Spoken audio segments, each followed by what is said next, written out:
Well, welcome today to the Candidate Forum for House District 14. My name is Natalie Bright, and I serve as the Public Affairs Liaison for the Olathe Chamber of Commerce, and it's my pleasure to moderate this forum today. The Johnson County Public Policy is comprised of the 10 chambers of commerce, and we collectively developed these questions. They are being asked consistently throughout the other chambers. There may be a little bit of moderation, but it's because these are questions and issues that are most important to our business members. We will start today with a 3-minute opening statement. Each candidate will have Q&A where you'll have a minute and a half to answer the questions. At the conclusion, we'll each get a 2-minute closing. Due to the time constraints, there are no follow-up questions, formal rebuttal, or audience participation. The speaking order was predetermined before the forum and will rotate throughout the program. So I'm going to talk a little bit about the House District 14 with the new redistricting. The districts look a little bit different. District 14 northern border of K10 and goes south to Herald on the east of K7 and 119th Street on the west side of K7. The eastern border jigsaws between Renner and Ridgeview, and the western border splits through Cedar Creek. I'd like to get started then in introducing the candidates. They are being introduced in alphabetical order. Republican candidate Charlotte Esau and her husband Keith have called Olathe home for 30 years. They've raised 5 children and are enjoying 4 grandchildren now. Charlotte has served 9 years on the Commission on Aging, volunteers with the Olathe Public Library, and plays flute in the Olathe Civic Band, and has a volunteer counselor with La Leche League, an organization assisting young mothers. She also finds time to work as a genealogist, helping family and friends research their family histories. And Democratic candidate Dennis Miller grew up in Webster City, Iowa. He graduated high school in 1964 and entered the Air Force at 17. During 4 years as active duty, he learned electronics, taught electronics, and for 2 years worked in avionics systems. He honorably left the Air Force and attended a college and received a political science degree from the University of Northern Iowa in 1973. He's married to his wife, Trish, and they moved to Olathe in 1977. Dennis joined the Air Force Reserves. He's a Vietnam vet and active duty and was deployed several times to many countries while in the reserves. After 32 years of service, he retired in the uniform as a master sergeant with the reserves and with the WS-12 with the Department of Air Force. Since retiring, Dennis keeps busy with honeydews, spoiling grandkids, volunteering with Meals on Wheels, acting as the Democratic precinct captain, and helping other candidates with campaigns, and working as a dishwasher at the Grace Methodist United Methodist Church. He's passionate about serving the public and felt the need for better representation in Olathe. So with that, we'll get started with the question, our opening statements. Again, we drew these, and Charlotte is going to go first. So Charlotte, please. Thank you, Natalie, and thank you all for taking the time to both be here, for those of you that are here in person, and for watching this online. I want to thank the Chamber for putting this on. I know what a challenge it is to get us all together and coordinate all the schedules, and so thank you very much for taking the time and the effort to do that. A little bit about me that perhaps wasn't in the bio. Since I work as a genealogist but don't make a whole lot of money doing that, I also work in the gig economy, so I have a very close feel for what's going on, where people are spending their money, where they're not spending their money, because I'm out there picking up food deliveries and bringing them to you and doing other kinds of things like that. I can see the changes as they happen pretty fast, and that has had an impact on our economy, but I'll get into more on that later. We did move here for a job. That's why we came in 1988. That's part of why we stayed. And that's the kind of community that I want. I want our kids to be able to find jobs that are good paying jobs, to be able to stay here, to afford a home, to establish their family, and continue to grow this great city. Our district has changed a little bit from when I first got elected. It used to be half Lenexa, half Olathe, and while I miss my Lenexa friends greatly, I love that I can focus just on Olathe. That has been a very nice change to be able to just say, yep, I represent Olathe, and here's what our issues are. And I'll go into more on that later. All right, Dennis. Hi. My original statement was going to actually be by bio, so you've taken a lot of that of the information away that I wanted to say. But Trish and I moved here in 1977, and one of the things I would like to bring up is the reason we moved here is our real estate agent at the time when we were looking at houses said, have you thought about Olathe? And we said, well, no, because first of all, we can't pronounce it, and second, we don't know where it's at. And he says, well, Olathe has a very good school system, they have a great reading program, and they have a nice library. He says, I think you ought to check it out. Plus the houses are reasonably priced. And so that's the reason we moved to Olathe in 1977, and we've been in the same house ever since. The growth of Olathe has been great during the time we've been here too. Harold Street was gravel road at the time, and some of the other roads, we wondered why they built College Boulevard, because there was not one building on it. So there has been a lot of changes. And the Olathe Hospital, where I went in 1981, is now, I think, I don't know, it might be a warehouse or a dental clinic or something, but we have really grown greatly in Olathe. We have a lot of bling in Olathe now that's, I'm so proud to say that, hey, this is my town, and the people, as I go around talking to people in District 14, I can't believe what a great district that we're able to represent, one of us. And so I'm looking forward to meeting more people, and we'll see what happens on November 8th. Well, Charlotte and Dennis, thank you for those opening statements. Appreciate the passion for the city of Olathe. Let's get moving into the questions. Again, we will have 1.5 minutes for each question. You will respond, and the speaking order will rotate. So we're going to start with you, Dennis, with question 1. What are your views on the state tax policy, being as specific as you can? Okay.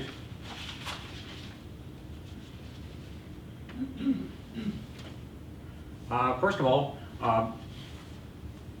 we need to get rid of grocery sales tax immediately, the full amount, not take it over a period of time, because we do have that budget surplus that our state can afford it, and I think the people need the money now as opposed to later. And since we've got it, that would be a good way to help some people out on their grocery purchases. And another thing I always think about on the food tax, on the zero food tax, is how our bordering state might think about it when they know that they can come across the state line and buy their groceries with zero sales tax. And of course, if they do that, generally speaking, they might decide to eat at a restaurant or fill up with gas, and who knows, buy cigarettes that are not included in that, and the excise tax the excise tax will still help. And another thing I would like to consider is the ending of Social Security income tax, and it's been brought out by other people too. And that's the end of my time on that. Okay. All right, Charlotte, what are your views on state tax policy? Again, be as specific as you can. So one of the bills that I proposed and was a part of a group of folks that we were trying to get through was property tax relief for our seniors, because I want our older community to be able to stay here. And once you are living on a fixed income and your expenses continue to go up, if your property taxes go up, you may move out of your home before you actually have a need to move out of your home or want to move out of your home. I don't want that. I want stable communities that have all ages living there. So we were working on a tax policy that would perhaps freeze your property taxes at the level they were at a certain age. It would be partly income based. It would be partly sliding scale, because we didn't want the types of things where you have a cliff, you qualify at this point, and here you get nothing. We didn't want that. We didn't get that through, but we did manage to get through, and I was just looking at a part of one of our property tax, or one of our tax bills that we got through, increased the mill levy from $20,000 to $40,000 on the exemption, so that will provide some relief. I still don't think that that's enough for what our seniors need, but we'll keep looking at it. And we also have, we passed the things for the SALT, and I always get the words wrong, but to make parity, etc. And I agree, we need to deal with the sales tax issue on food. I want it to go away. I'm a little concerned that the high prices right now for food mean, as I was just looking a little bit ago, our sales tax is much higher than what was anticipated, but it could be just because of the cost of food, so that could also dramatically impact the revenue if we 100% eliminate. We have to be careful, but I'm fine with voting to get rid of it immediately. That would be one of those things I would support. Okay, question 2, we're going to stay with you, Charlotte. What are your views on K through 12 education funding and accessibility? So on education funding, that hasn't been one of the areas that I have focused on a lot in the legislature. I rely on some other people to keep me educated on all the ins and outs. It's a very complicated formula, which I don't know is in the best interest of our kids.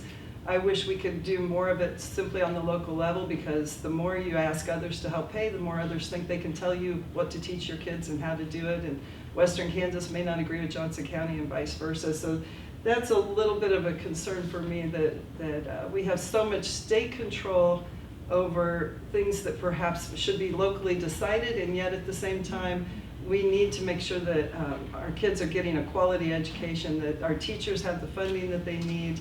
I don't think that we always get the money into the classroom where the kids are actually benefiting, and that's a concern for me too, with perhaps some of the ways that we do it. I want parents to have choice, so that parents can say, this is where my child will get the best education, and that they can afford to get it there. So whatever we can do to encourage parents to have what they need to be able to make those choices, whether it's with our other economic policies or if it has to do with the school funding, I'm open to considering those ideas. All right, Dennis? I believe that we should fully fund, give full public funding to public schools. And this should include special education and gifted education. Okay, great. Question 3, we're going to stay with you, Dennis. Okay. What types of economic development policies do you support to encourage growth and business expansion in Kansas?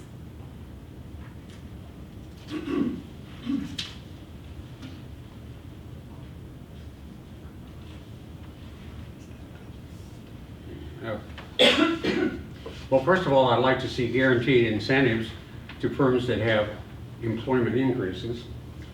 Secondly, cities must, this is kind of a complex issue in that cities themselves have to invest money in their infrastructure, in their school systems, and something also to attract companies that want to invest in the area.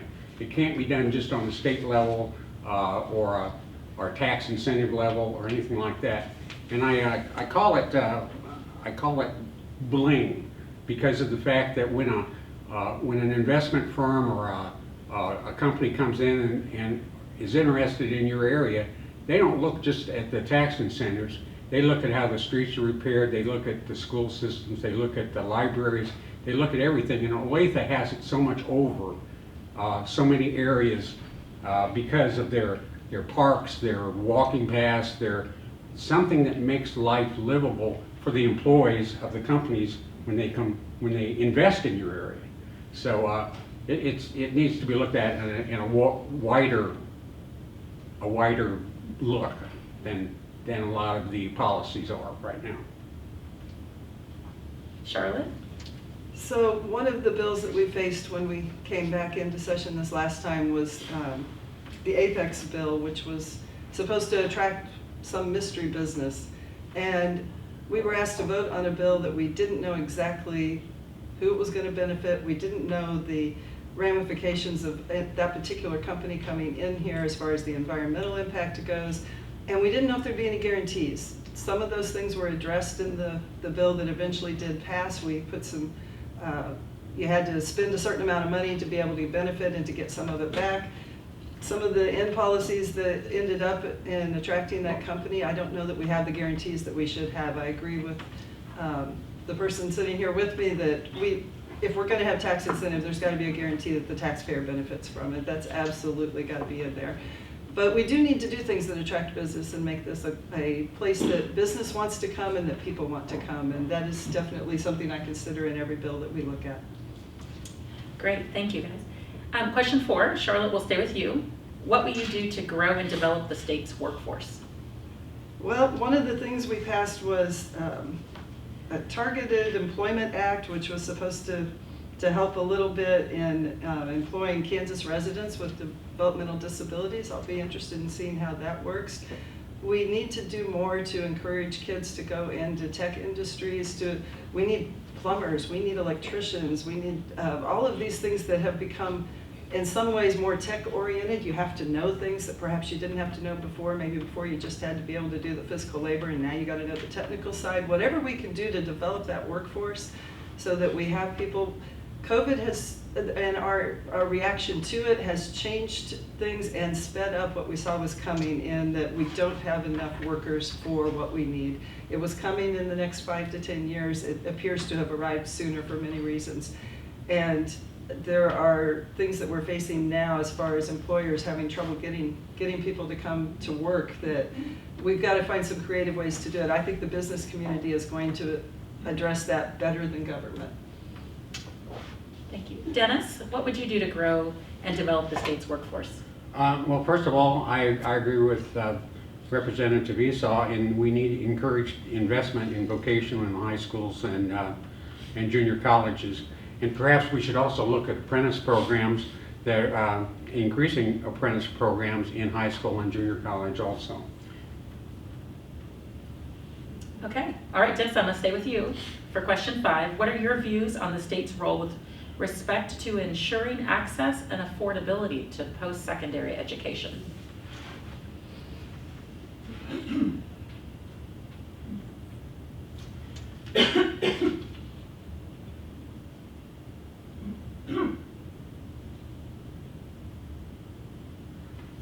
Well, first of all, I would like to see that the region increases funding to maintain or decrease the student tuition levels. I think in 2008 we dropped those levels, or we dropped the levels given by about 15 to 20%. I'm not sure exactly the whole figure, but they've never actually recovered from that time period. And we need to perhaps let the regions try to level that increase, or the increase of tuition out, by giving more money to the colleges and decreasing tuition. We're pricing probably a lot of our talented individuals out to go to school in Kansas. They may be going to other schools or whatever. Let me see here.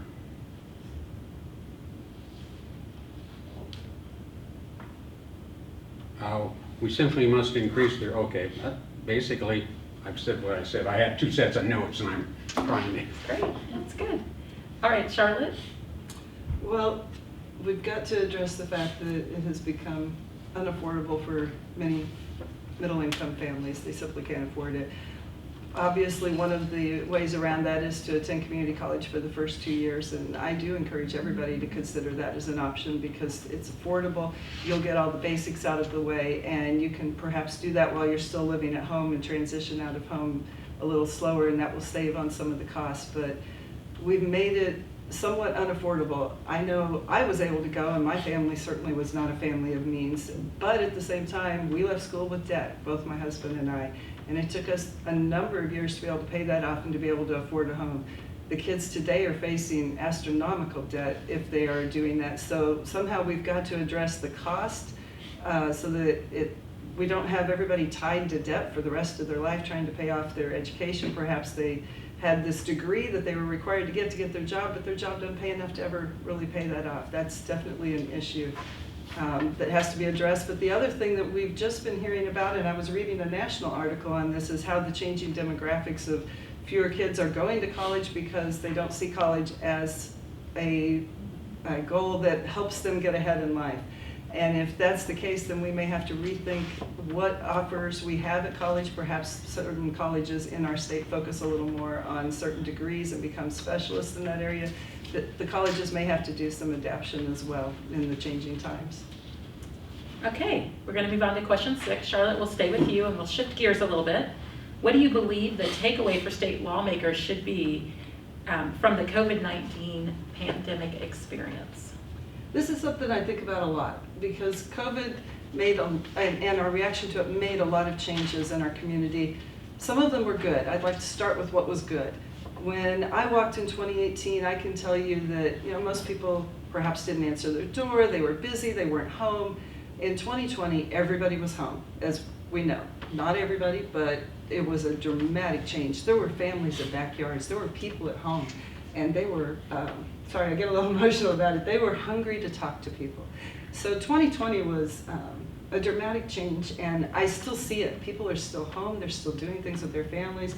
Don't let that change. If that impacted your family in a positive way, keep it, because the difference that it made for so many people is just huge. And that was a good thing. Now, some of the negatives is our kids are still struggling. We have college kids that didn't get to start their careers. We have elementary age kids that are dealing with anxiety. And so we've got to find ways to come alongside and help them get past that. And I know employers are also dealing with all of this impact too, but I keep seeing it on more on the personal level and how it has impacted us. So as lawmakers, I just want to stay out of the way, do what we can to help the business community, do what we can to help folks that perhaps are still struggling because they lost their job and because unemployment was such a mess and because they were unemployed for too long and now they can't get a job. So we're going to have to find ways to deal with that as it comes up, but find what was good with COVID and hang on to that and keep that in mind. Dennis, what do you think the takeaway should be for the COVID-19 experience? Well, first of all, we need to encourage our legislators to have the civic responsibility and courage to follow established, proven scientific norms to combat pandemic and other statewide emergencies. I don't think that was absolutely done in many areas, and I'm not singling out Kansas or any other state because I think there was a lot of confusion, and I think a lot of it was due to politics more than scientific evidence. And also, it's always better to try to prevent something or have a policy to handle it before it happens than after it happens. I don't think we were quite prepared to handle the pandemic when it came. We should establish some programs and some, before things happen, something catastrophic, be proactive, and we can look to other areas or other states, other countries on how they're doing it, and because it should never come as a big surprise when it comes up. We were out of masks, we were out of ventilators, we were out of a lot of stuff on a federal level and state level that should have never occurred.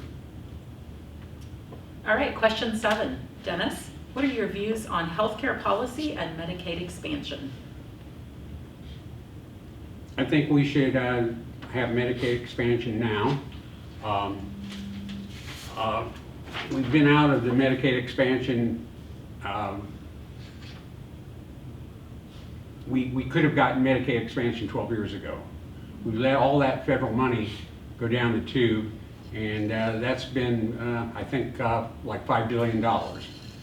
Expanding Medicaid would create 13,000 new jobs, according to a study and an economist at K-State. 4 rural hospitals have closed in recent years. This means no access to emergency care, surgery, safe places to give childbirth, and other health care services. Hundreds and hundreds of people are suddenly without work. Military veterans and families could benefit enormously from the expansion. About 7,400 veterans and their spouses would gain access to quality, affordable health care with Medicaid expansion. Veterans often do not have automatic and easy access to health care through the Department of Veterans Affairs despite their service to our country.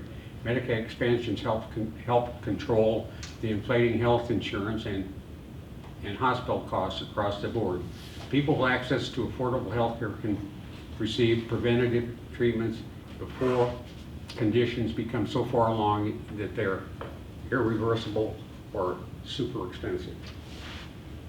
Well, I believe before we consider adding folks to the Medicaid rolls, we need to take care of the people that are on there. And we aren't always giving those who are on there the services that they need. Perhaps we need to be spending more, especially when it comes to nursing home care. We have a workforce crisis right now with our seniors and living in assisted living facilities. And some of that can be addressed through our budget, some of it can't. Some of it just is the changing demographics of the workforce as well. But we've got to go there first. We've got to take care of our IDD community, and I don't mean to use acronyms, but the folks that have disabilities that are developmental and still need support. If you need to get that and you weren't already on it, the wait list is years long. And I want to see that wait list at least shortened for those who perhaps move here to live with family. Maybe they were living in another state and now it's better for them to live here in Kansas, but they can't get services, they can't get support for several years, and that's simply not acceptable. We've got to find a solution for that. So I think we've got to address that first before we consider expanding who is getting Medicaid in our state. All right, home stretch, question 8. Charlotte, this is to you. How control over decision-making is divided among the state legislature and local governments has been a debate. What are your views on these issues? Whenever possible, I'm for local control. And sometimes that gets a little, we're all for local control until we don't like what the local government does, and then we say we want the county or the state to fix it. So we put caps on, we put demands on.